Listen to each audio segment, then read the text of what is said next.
Muy buenas tardes, queridos hermanos. Espero que el Señor, en su misericordia y gracia, nos bendiga en esta tarde.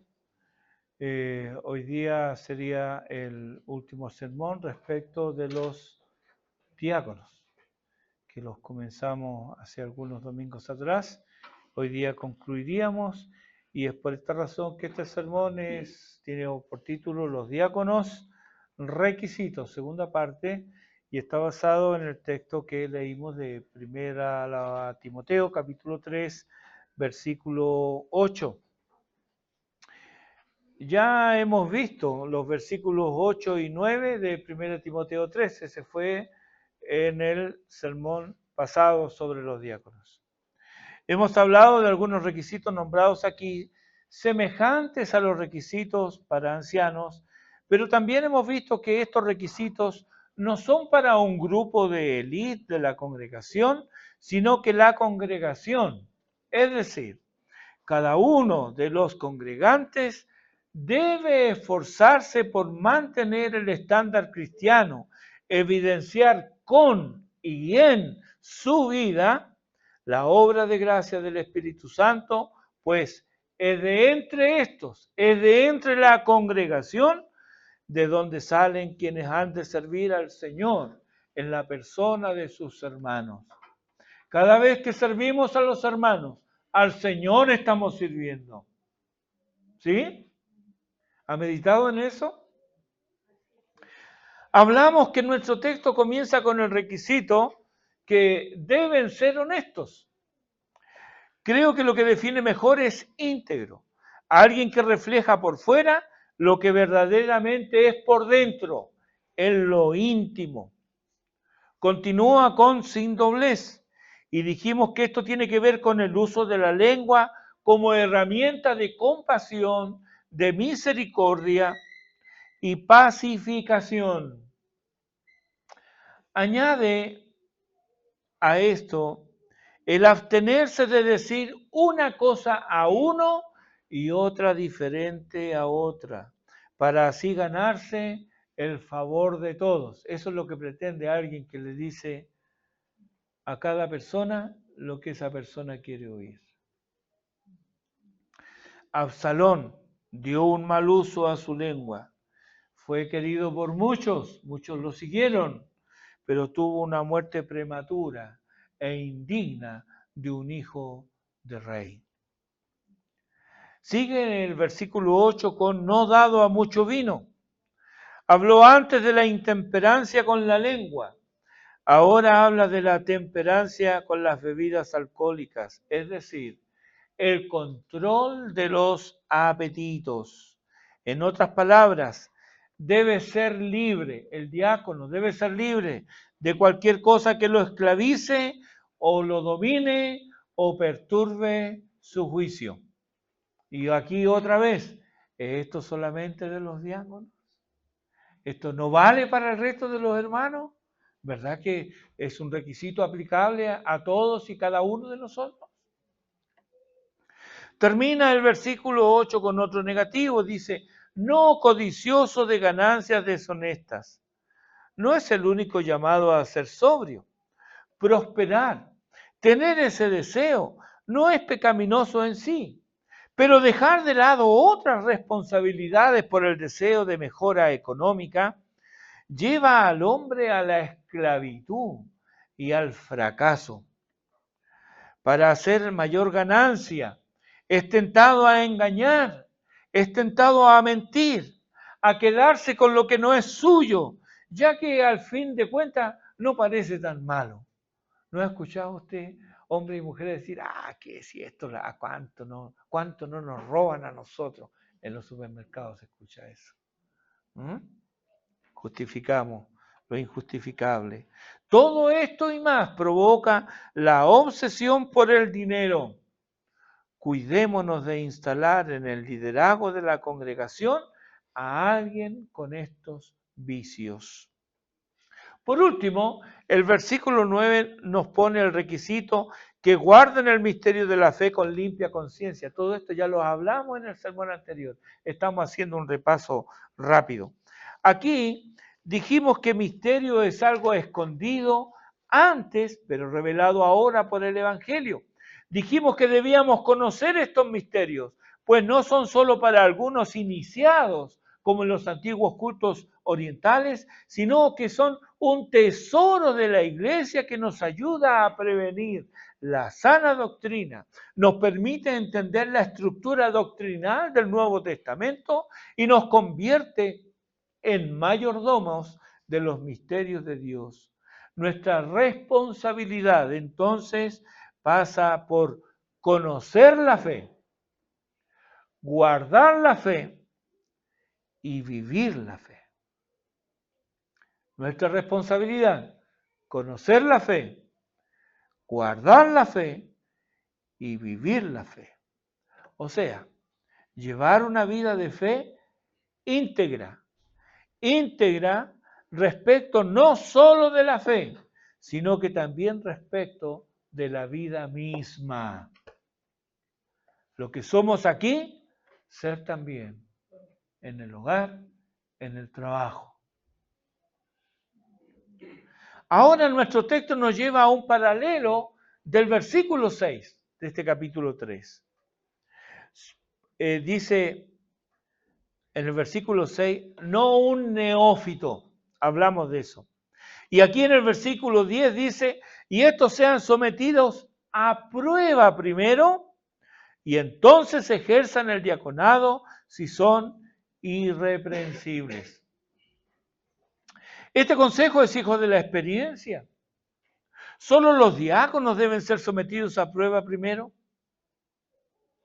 No es extraño que en cualquier actividad el que recién llega no tiene algún grado de experiencia en lo que se le pide o se espera que haga, ¿verdad? Eso es lo más normal. Llega a un trabajo, no sabe, nos llega mandando. Está bajo supervisión, nunca llega como el primero.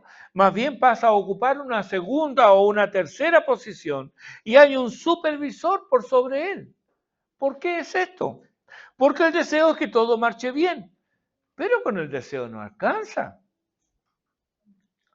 ¿Cómo reacciona el recién llegado ante la presión? Estas son cosas que se deben ver en el trabajo en sí. ¿Cómo reacciona ante la presión? ¿Es dedicado? ¿Es responsable?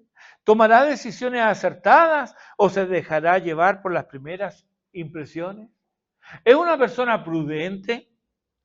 Si estas consideraciones no nos son extrañas en el mundo secular, esto es lo más normal en cualquier trabajo. Si esto no nos es extraño, hemos de extrañarnos que se nos recomiende en la obra del Señor probar el desempeño, el talante y la responsabilidad de quienes han de servir. Y antes de llegar a elegirlos, se debe recabar información sobre si la persona en cuestión tiene mala reputación, si paga lo que debe, por ejemplo, si es alguien serio y perseverante. No debe bastarnos su apariencia, ni debemos dejarnos llevar por su simpatía, porque detrás de buenas maneras y palabras persuasivas puede esconderse alguien adicto al poder, un manipulador, un encantador de serpientes. Hemos de fijarnos en su bondad, en su generosidad, en su diligencia, en su amor por la verdad, en su sincera piedad y gozo de hacer la voluntad de Dios. Estas son las cosas que se deben observar. Debemos tener testimonio de estas cosas entre los hermanos, pero también con los vecinos y amigos, antes de considerarlos para ocupar este lugar de privilegio entre los santos, porque servir al Señor es un privilegio. Es un privilegio. Si pasan satisfactoriamente la prueba, entonces, dice nuestro texto, ejerza el diaconado. O sea, se lo probó, se lo observó, se lo investigó. Entonces, ejerza el diaconado. Ahora, ¿esto es hasta siempre? ¿Esto es vitalicio? No. El texto dice, si son irreprensibles. Quiere decir que si alguien en el liderazgo cae de su lugar de responsabilidad, de respetabilidad, debe ser apartado. Es decir, mientras se mantengan irreprensibles, o sea, la persona ejerce el cargo para el cual ha sido apartado por la congregación mientras se desempeñe irreprensiblemente. Para ello debe contribuir a la armonía, a la unidad de la iglesia, a aumentar la paz y la concordia entre los congregados y a velar por la reputación de los ancianos. Debe ser honesto, íntegro, sin doblez. Eso es lo que hemos visto hasta ahora. Continúa el apóstol en el versículo 11 y dice, introduce algo aquí, como que nos descoloca un poquito, porque dice las mujeres. ¿A quiénes se refiere? ¿A todas las mujeres? ¿A la esposa de los diáconos? La palabra usada aquí para mujeres da pie para ambos significados y no es concluyente. Si fuera el caso que se refiere a la esposa de los diáconos, ¿por qué entonces no se procedió de igual manera con la esposa de los obispos? Porque cuando están los requisitos de los obispos, no mencionan mujeres. ¿Y por qué ahora las mencionan? Si son las esposas de los diáconos, ¿por qué no las mencionó antes?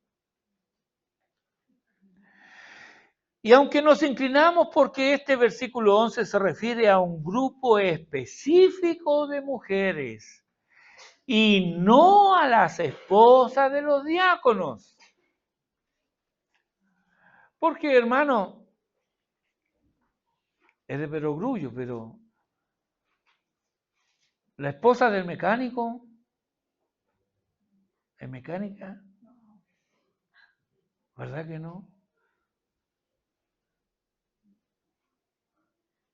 La esposa del pastor,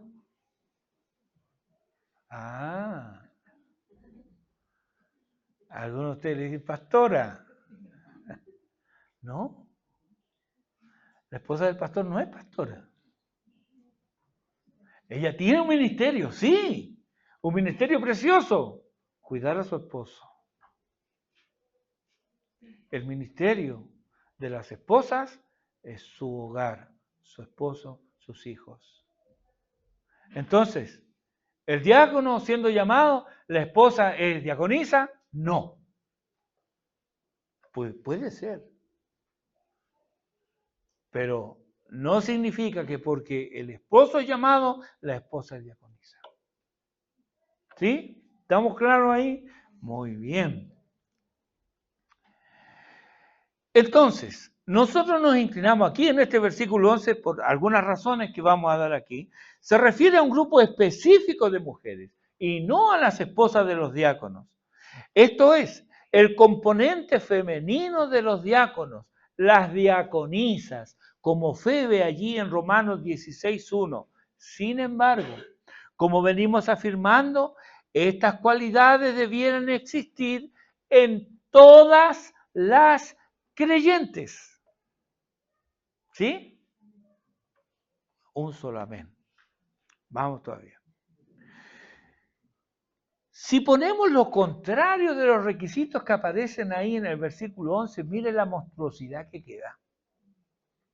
Porque difícilmente concluiríamos que alguien así es creyente, ¿verdad? Si ponemos lo contrario de los requisitos que aparecen ahí. Pues, ¿qué creyente será esa mujer deshonesta, calumniadora, dada a los excesos e infiel? Ciertamente sería una mancha en la congregación. O en palabras de Judas, versículo 12, un árbol otoñal sin fruto, 2 veces muerto y desarraigado. Aquí nos queda más claro que, pese a que Pablo se refiere a un grupo específico, no obstante ello, y al igual que los requisitos para obispos y diáconos, es deseable que así sean todas las mujeres que profesan amar al Señor. Y puesto que el apóstol repite los requisitos, nosotros haremos lo mismo. Dice el versículo 11, las mujeres, asimismo. Esto nos remite al versículo 8. Ahí dice los diáconos, asimismo. Y ambos textos a lo expresado antes respecto a los que anhelan el obispado. O sea, está haciendo referencia antes a requisitos. Y es lógico, pues continúa el texto en el versículo 11 con sean honestas. Es la misma palabra, requisito para el diácono en el versículo 8 y la manera de vivir del obispo de los versículos 2 al 7. Pero también debe ser el anhelo de la congregación, según el capítulo 2, versículo 2, para que vivamos honestamente la piedad. Una mujer de Dios debe caracterizarse por ser reverente en su porte, lo pone explicándole a Tito en el capítulo 2, versículo 3. Alguien que trasciende dignidad e inspira reverencia. Su manera de conducirse, su pensar, su actitud deben reflejar honorabilidad y respetabilidad. No será una sierva de Dios, una mujer amante de las frivolidades, amiga de los cuchicheos, una mujer superficial y vana. Tampoco lo será una mujer veleidosa, inconstante o que actúa con ligereza motivada por sus pasiones y deseos. Alguien que un día saluda efusivamente y en la siguiente oportunidad es tan fría como una roca de río. No, querida hermana. Tú eres seguidora de aquel que no le quitó el saludo cordial al que lo entregó a traición. Y no importa tu pretendida vida de piedad si eso no se refleja en interacciones piadosas con tus hermanas. Luego el texto dice, no calumniadoras. ¿Por qué este requisito? ¿Será que existen calumniadoras en la grey del Señor? Los 4 evangelios registran la escena de Jesús y sus discípulos donde el Señor les anuncia que uno de ellos lo va a entregar. En Marcos 14, 19 registra la respuesta de ellos ante esta acusación, ante este dicho del Señor. Uno de ustedes me va a entregar. En Marcos 14, 19, entonces ellos comenzaron a entristecerse y a decirse uno por uno, ¿seré yo? Y el otro, ¿seré yo? Ninguno de ellos pensó en ese momento, yo sé quién lo va a entregar. Yo sé, Judas tiene cara de traidor. ¿No? Cada uno de ellos dudó de sí mismo. Tal vez ahora con esto de calumniadora te invada la desazón y la tristeza, pues tu conciencia te acusa. Déjame decirte que mi ánimo no es afligirte, más bien es que comprendas lo malo e inicuo de tu corazón y vayas al Señor por cura y sanidad. Antes, veamos qué nos dice el diccionario Vine respecto de esta palabra detestable. ¿Qué significa? Porque hay confusiones. Algunas personas dicen, no, pero sí, es verdad, no es una calumnia. Eso no significa. ¿Qué es lo que dice el diccionario? Dice, la referencia es a personas que tienen inclinación a encontrar defectos en el comportamiento y en las actitudes de otros y a esparcir sus acusaciones y críticas en la iglesia. También se usa como nombre propio. La palabra griega utilizada aquí es diabolos. ¿A qué le suena? Pablo está diciendo, hermanas, no sean diablas. Porque esto no tiene que ver si lo que se dice es verdadero o es falso. No.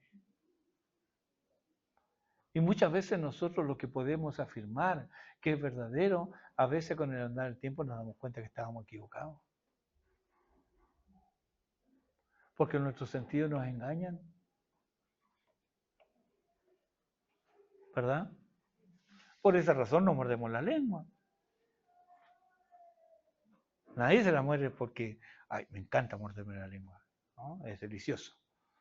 No, es doloroso. ¿Y por qué? Nuestros sentidos nos engañan. Nuestros ojos muchas veces nos hacen ver y concluir cosas que no son así. Y a veces tomamos el fragmento de alguna frase y construimos toda una telenovela.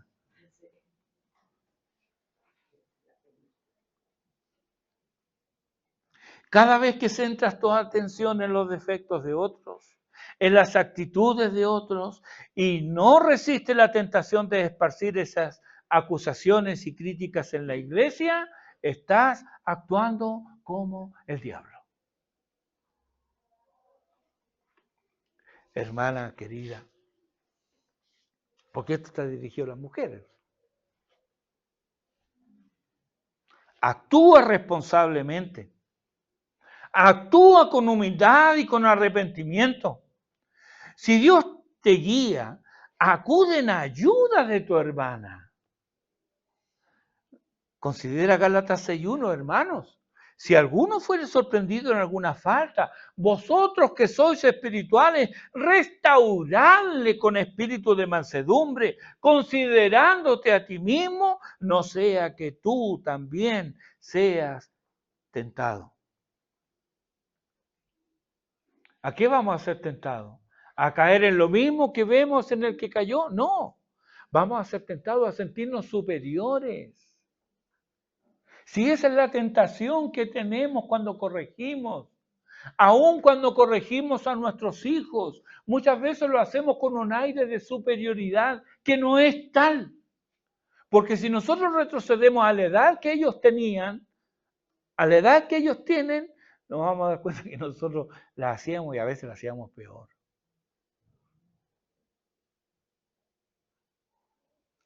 Entonces, ¿a qué nos vemos tentados? Cuando sorprendemos a otro en una falta, a hablar desde la altura, moral, de la superioridad. Y eso es soberbia. Y Dios aborrece a los soberbios. Vemos entonces cuán importante en este aspecto es el comportamiento de una mujer que hará un servicio al Señor, sirviendo en áreas donde los diáconos no pueden ministrar como quisieran. Por ejemplo, los ancianos, los enfermos, las mujeres que acaban de dar a luz, mujeres solas y desamparadas. Ellas necesitan ser ministrados, todas estas personas. ¿Y quién les va a ministrar? A veces los diáconos no pueden hacerlo. Y a veces el pastor tampoco puede hacerlo. Pero una mujer sí, una mujer de Dios puede ministrar ahí. Pero una mujer de Dios tiene ojos misericordiosos y su lengua la tiene guardada bajo 7 llaves. Estas mujeres, preciosas al Señor y a la congregación, deben ser sobrias, nos dice el texto. Es decir, no dada a los excesos. Con la ayuda del Señor, ella debe poner guardia en sus oídos. No debe escuchar todo. Sí, hay personas que necesitan hablar, pero cuidado con lo que escuchamos. Podemos decir, ¿sabe qué? Mire, eso no me lo cuente a mí, háblelo con su esposo. ¿Sí? No tenemos por qué escuchar todo lo que alguien nos dice. No es bueno, no es sano. También esta mujer tiene guardia en sus ojos y en sus labios, para que nada estorbe la obra de la gracia entre los ministrados. Termina el versículo 11 diciendo, fieles en todo.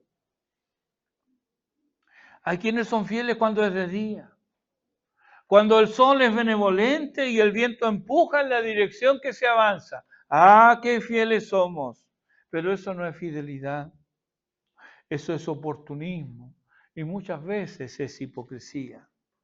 Se nos insta a ser fieles en todo momento y en toda circunstancia, de noche, cuando nadie nos ve, cuando el sol es inclemente y cuando el viento nos es contrario, pues la fidelidad no es a los ancianos ni a la congregación, la fidelidad es al Señor, cuyo nombre es fiel y verdadero. Él nunca ha fallado a ninguno de los suyos y nunca fallará. ¿Hemos de hacerlo nosotros? Dios nos libre. No. Debemos esforzarnos todos por ser dignos de confianza. Dignos de confianza. Ahora, siguiendo con nuestros textos, dice el versículo 12, los diáconos sean maridos de una sola mujer y que gobiernen bien sus hijos y sus casas. Estos son los mismos requisitos que nos aparecen en los versículos 3 y 5 y hablamos de ello en el tercer sermón sobre los obispos. Sin embargo, repetiremos aquí lo que dijimos allá respecto del gobierno. Dice el texto que gobierne bien. Lo dijimos y lo repetimos. Por gobierno aquí no debe entenderse el ejercicio del poder. La palabra traducida para gobierne es una palabra compuesta que significa estar delante, presidir.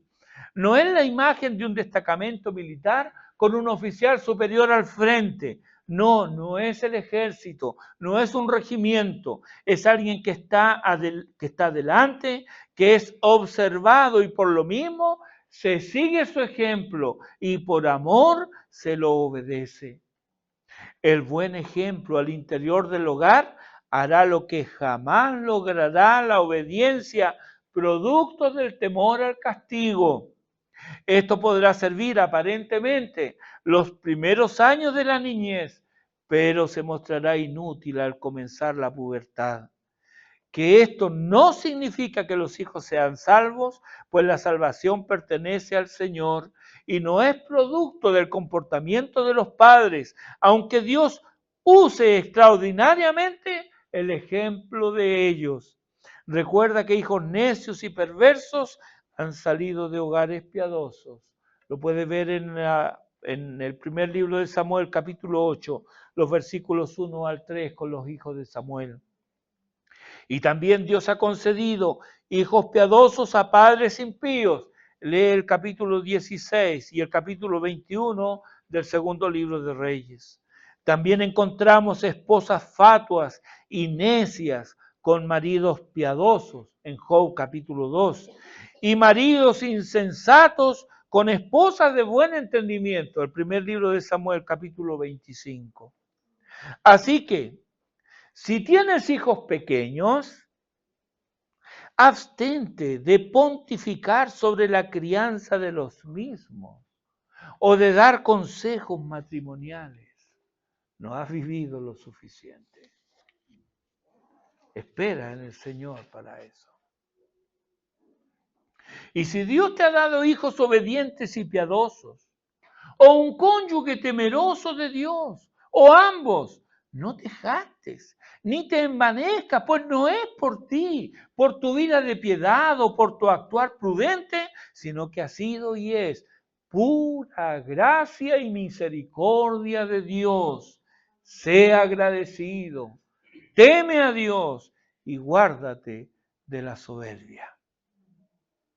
En una tarea a veces ingrata, a veces anónima, a veces ignorada, a veces poco o nada agradecida, ¿qué puede mantener al diácono o al que realiza una labor diaconal a salvo del desánimo y del agotamiento?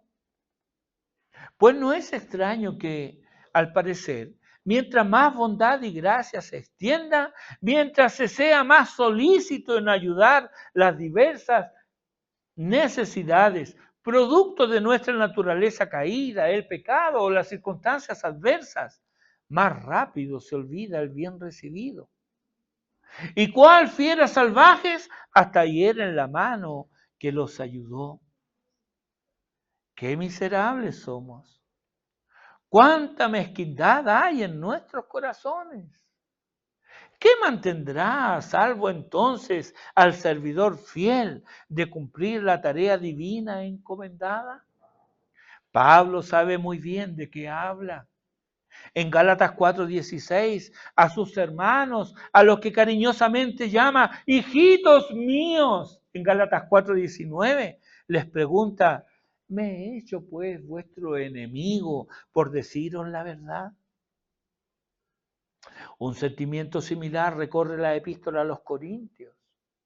Y en la segunda epístola, capítulo 12, versículo 15, podemos encontrar una síntesis de esto. Dice allí, Pablo está hablando, y yo con el mayor placer gastaré lo mío. Y aún yo mismo me gastaré del todo por amor de vuestras almas, aunque amándoos más, sea amado menos. Lo que sostiene al servidor fiel y abnegado es la promesa de la palabra de Dios.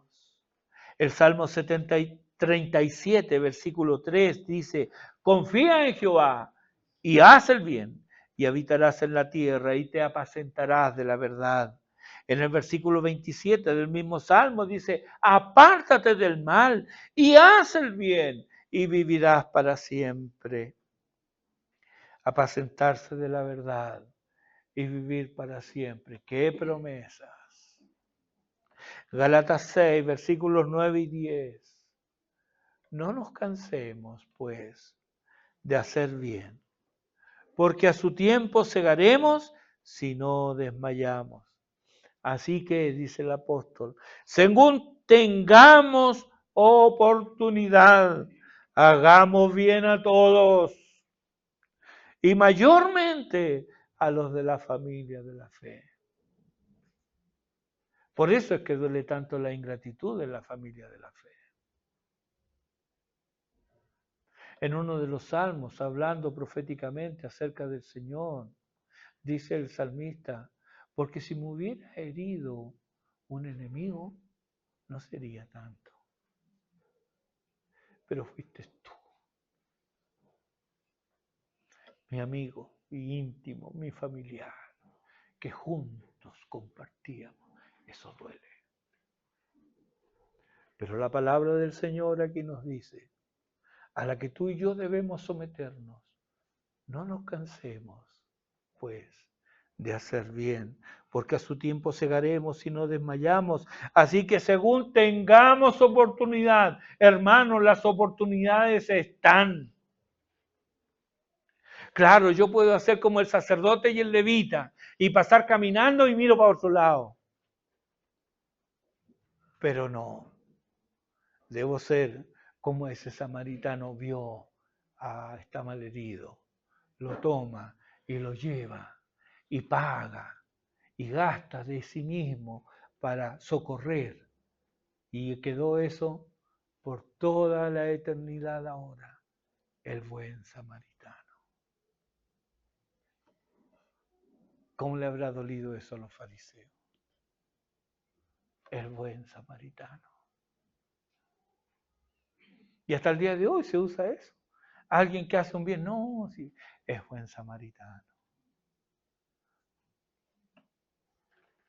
Hagamos bien a todos y mayormente a los de la familia de la fe. Y aquí en nuestro texto específicamente a los diáconos les dice, 1 Timoteo 3:13, porque los que ejerzan bien el diaconado ganan para sí un grado honroso y mucha confianza en la fe que es en Cristo Jesús. Ejerzan bien el diaconado. Tener la aprobación divina a algo encomendado. Hermano, qué bendición. Qué bendición oír de labios de nuestro bendito Salvador. Bien hecho, buen siervo y fiel. ¿No es acaso tu anhelo tener la aprobación divina? Esto es alentador y es motivo de gozo y de regocijo. Aún la expresión que oímos, buen trabajo, es gratificante, ¿verdad? ¿No? Buen trabajo, bien hecho. Ah, cómo nos sentimos.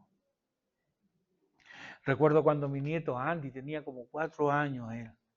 Luego de terminar yo de predicar en una congregación hispana en Delaware, termino de predicar. Salgo del púlpito, viene el pastor y yo salgo del púlpito. Y de allá me grita mi nieto. ¡Bien hecho, tata! No, ya, tata, me dice. Todos rieron. Yo también. Pero mi risa iba acompañada de satisfacción. Nunca nadie me ha hecho sentir tan bien después de predicar. Amado hermano, lo que sea que hagamos, hagámoslo bien. No seamos de los que hacen las cosas al lote. Como salga. Hagamos las cosas bien. Si vamos a hacer algo, hagámoslo bien. Tenía un profesor en el industrial que decía, ¿las cosas se hacen bien o no se hacen? Hagamos las cosas bien. Ser indolente, descuidado, negligente, ser dejado, abandonado, desidioso, es incompatible con nuestra profesión de fe. Además, acarrea la maldición de Dios sobre nuestras vidas, pues escrito está, Jeremías 48:10, maldito el que hiciere indolentemente la obra de Jehová. Eso es fuerte. Quedémonos con Colosenses 3:23. Ojo que eso también es palabra de Dios. Pero mire cómo dice Colosenses 3:23. Y todo lo que hagáis, todo lo que hagáis, hacedlo de corazón. Como para el Señor y no para los hombres. Sea lo que sea, en lo que te desempeñes, lo que tú hagas, hazlo como para el Señor. ¿Qué cambio eso, hermanos? Porque si es en nuestro sentir, no nos va a importar si hay reconocimiento o no. No. ¿Por qué? Porque yo trabajo para el Rey de Reyes. Él está mirando lo que estoy haciendo.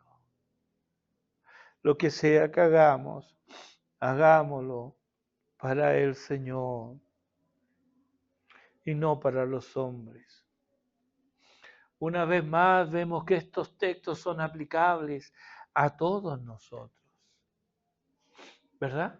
No solo a los diáconos. Esto es algo aplicable a todos.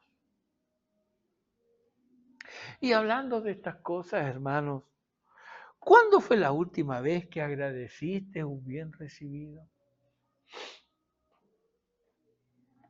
¿Eres conocido por ser un Bernabé? ¿Sabe qué significa Bernabé? Hijo de consolación. Hechos 4:36. ¿Cuándo reconociste sinceramente el trabajo de otro? No es eso, ay, que le quedó bonito, hermano. No, no es ese por cumplir, sino que el reconocimiento sincero.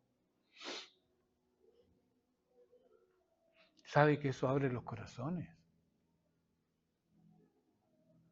Me regalaron una carpeta, era más grande que esta. Fui a la tienda a cambiarla porque era muy grande la que me regalaron. Preciosa como esta. Me dijeron, no hay. ¿Y cuándo llegan las más chicas? No, digo, si no van a ser más chicas, si esta la hicieron por hacerla. Pues yo le dije, es que miren, le expliqué. ¿Sabe? Me dijo, ¿por qué no habla con la dueña? Deme su teléfono. La llamé.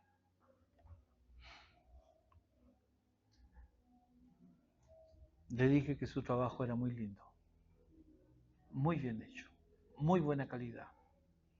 Que su tienda era preciosa, no estaba inventando, la tienda es preciosa. Y que el personal que atiende ahí, había una señorita, le dije, ella es la amabilidad personificada, una persona muy amable, la felicito. Bueno, después ella me escribió y me puso gracias por sus bendiciones. Yo estaba en Estados Unidos y pasaron como 3 o 4 días y me manda una foto de la carpeta según las medidas que yo le había pedido. Me dijo, listo, pase a buscarla cuando quiera.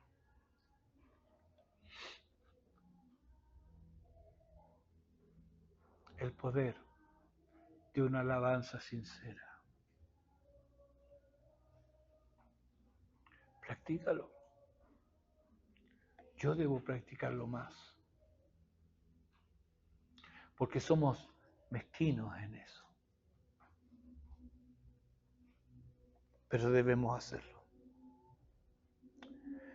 Si estas acciones son desconocidas para nosotros, mucho me temo que es la envidia entonces la que nos corroe.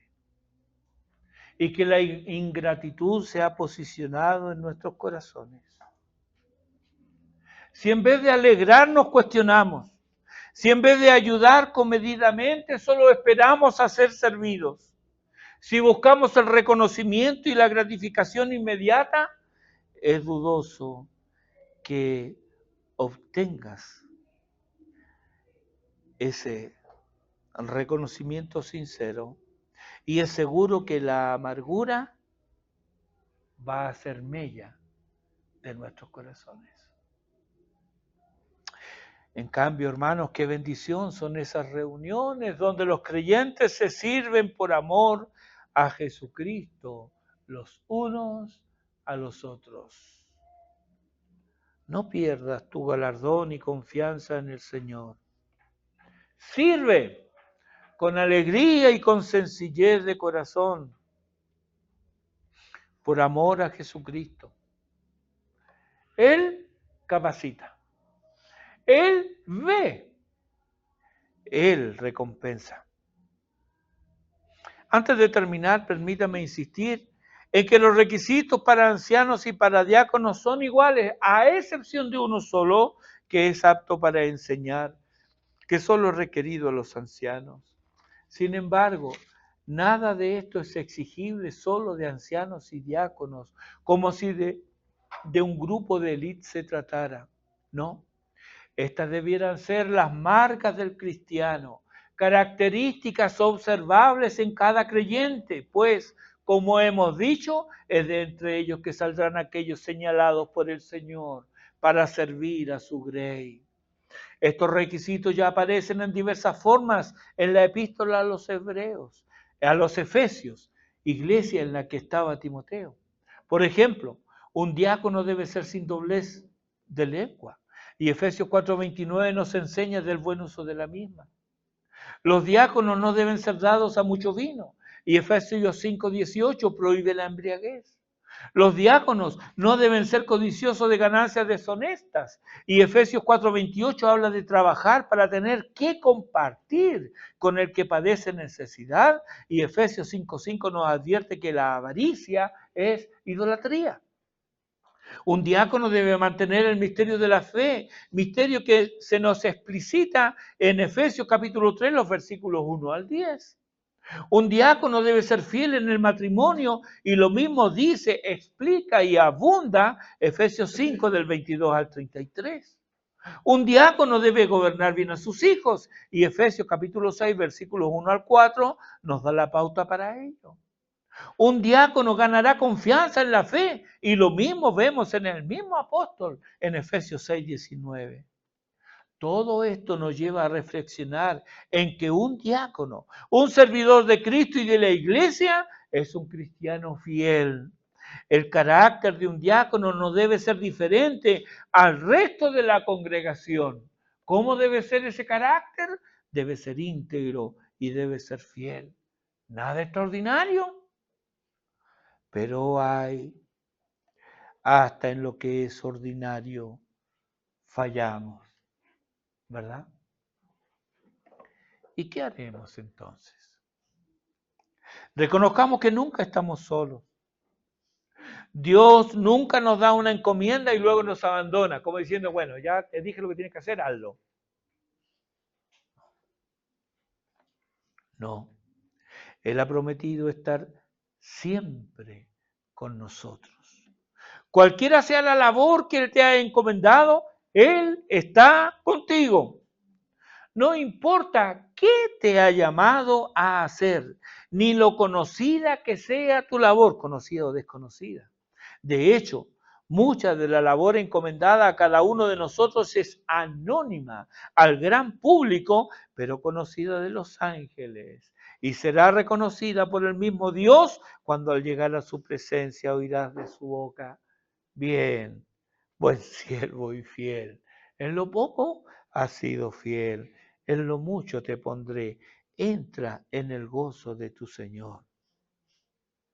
Sí, queridos hermanos, ninguna obra quedará sin recompensa. Aún un vaso de agua fría dada en su nombre recibirá el beneplácito del Señor en ese día. Hoy podrás tener detractores, ya que el pecado es parte activa de este mundo caído. La sospecha, la envidia, la maldad tienen el poder de oscurecer la gracia en otros, pero en ti hará brillar con radiante luz la obra de Cristo en tu corazón. ¿Por qué? Porque no responderás de la misma manera. Persevera en el bien hacer. No desmayes. Imita a tu Señor y Maestro. Esta oscuridad pasará y la claridad de un nuevo día en su presencia disiparán las sombras. Como Pablo lo dice, vence con el bien el mal. Pero si aún no conoces al Salvador, ven a Él.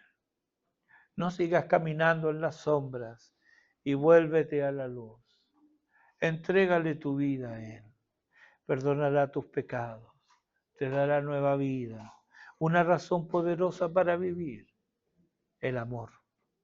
Pues conocerás a Dios y Dios es amor. Oremos.